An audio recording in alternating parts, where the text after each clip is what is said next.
Bonjour et bienvenue dans cette vidéo. Être actionnaire, c'est posséder des actions d'une entreprise. On est donc propriétaire d'une partie de l'entreprise en question et détenir ses parts nous octroie des avantages comme un droit de vote et un droit aux dividendes. Ceux-ci sont versés chaque année, chaque trimestre ou chaque mois en fonction des entreprises. En France, les dividendes sont en général versés une fois dans l'année, principalement vers le mois de mai. Nous verrons dans cette vidéo ce qu'est une action, ce qu'est un dividende et comment acheter des actions en utilisant différentes stratégies. Avant de commencer, assurez-vous de vous abonner à notre chaîne YouTube pour ne manquer aucune nouvelle vidéo. Vous pouvez également télécharger gratuitement le guide « Les clés de la réussite en bourse » dont le lien se trouve dans la description. Qu'est-ce qu'une action? Une action est une partie du capital d'une entreprise. Son prix varie à la hausse ou à la baisse sur les marchés financiers, et tout le monde a la possibilité d'en acheter. Cette action fait de vous un propriétaire d'une partie de l'entreprise, vous êtes un actionnaire, et vous donne le droit de participer aux assemblées générales où sont prises les décisions. En ne possédant qu'une seule action, votre poids dans les décisions sera minime car elles se votent à la majorité du nombre d'actions. Plus on possède d'actions d'une entreprise, plus on peut agir et participer aux décisions. Ainsi, si vous possédez l'équivalent de 51% des actions d'une entreprise, vous êtes le seul décisionnaire, et même si les autres actionnaires se liguent contre vous, vous avez toujours la majorité des voix, alors que vous êtes seul, simplement parce que vous possédez la moitié de l'entreprise. Si une entreprise dont vous détenez au moins une action réalise un bénéfice, elle peut vous rémunérer pour vous remercier de lui accorder votre confiance en vous versant ce qu'on appelle un dividende. Qu'est-ce qu'un dividende? Comme l'action qui est une partie du capital de l'entreprise, le dividende est une partie du bénéfice de cette même entreprise. On parle alors de bénéfice par action, ou BPA. Prenons un exemple. Une entreprise dont vous êtes actionnaire, disons que vous avez 500 actions, réalise 500 000 € de bénéfices, et décide de tout verser en dividende. Il y a actuellement 1 million d'actions détenues par différents actionnaires. Le dividende par action est donc de 500 000 divisé par 1 million égale 0,50 €. Votre dividende sera donc de 0,50 € fois 500 actions, ce qui fait 250 €. Ces 250 € représentent un revenu passif puisque vous les avez touchés sans avoir eu à travailler pour. Les dividendes sont un des meilleurs moyens d'avoir des revenus passifs.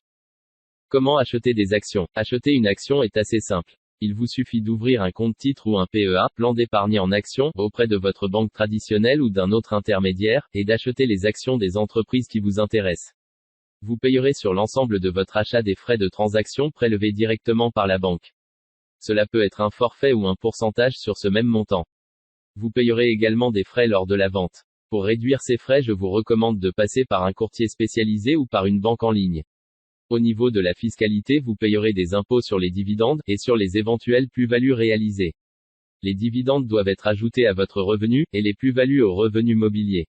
À noter que si vous détenez ces actions dans un PEA, qui est plafonné à 150 000 € de versements cumulés, et que vous le gardez au moins 8 ans, vous êtes exonéré d'impôts. Vous ne payerez que les prélèvements sociaux, c'est-à-dire la CSG et la CRDS, au taux global de 15,5%, d'où l'intérêt d'ouvrir un PEA le plus tôt possible pour prendre date, même si vous ne l'utilisez pas dans l'immédiat. Achat d'actions, quelle stratégie mettre en place? Lors de l'investissement dans des actions, il est possible de mettre en place différentes stratégies. La détention sur le long terme. Détenir des actions sur le long terme est une stratégie généralement gagnante, on parle ici de buy and hold, et de détenir ces actions de 20 à 30 ans. En effet, même si pendant certaines périodes le prix de vos actions baisse, sur une longue durée les baisses sont largement compensées par les hausses. Dans cette stratégie, vous visez une plus-value conséquente à terme. De plus, vous pouvez toucher des dividendes pendant la période de détention, ce qui augmente le profit.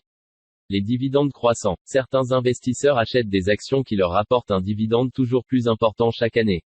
L'entreprise dont vous détenez les actions doit normalement chaque année augmenter son bénéfice, et augmenter le montant des dividendes versés. Cette stratégie vous permet de viser un revenu annuel croissant année après année. En revanche, vous ne savez pas vraiment à l'avance si une entreprise qui est rentable aujourd'hui le sera encore demain. Le passé ne présage en rien l'avenir. Les dividendes mensuels ou trimestriels. Certaines entreprises vous permettent de toucher des dividendes mensuellement ou trimestriellement. Elles anticipent en fait le bénéfice qu'elles feront à la fin de l'année. Cette pratique n'est pas très répandue en France mais l'est beaucoup plus aux États-Unis ou au Canada. Prenons un exemple, une entreprise prévoit de verser un dividende annuel de 1,50 € par action. Elle le rapporte en mois en divisant ce montant par 12. Ainsi vous aurez chaque mois un dividende de 1,5 divisé par 12, ce qui donne 0,125 € par action. Si vous possédez 500 actions, vous aurez donc chaque mois 500 actions x 0,125 €, ce qui fait 62,50 €. Investir sur des ETF. Les ETF, aussi appelés trackers, sont des instruments financiers qui répliquent les mouvements d'un autre indice ou produit financier qui lui sert de référence. Acheter des ETF indexés sur le CAC 40 par exemple revient à investir en même temps dans les 40 entreprises qui composent cet indice. De plus, vous touchez les dividendes de ces entreprises, au prorata du montant de votre investissement.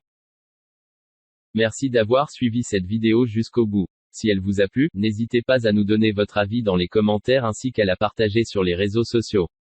Vous trouverez également dans la description de cette vidéo, différentes ressources utiles, comme tous nos livres numériques gratuits et téléchargeables. À bientôt.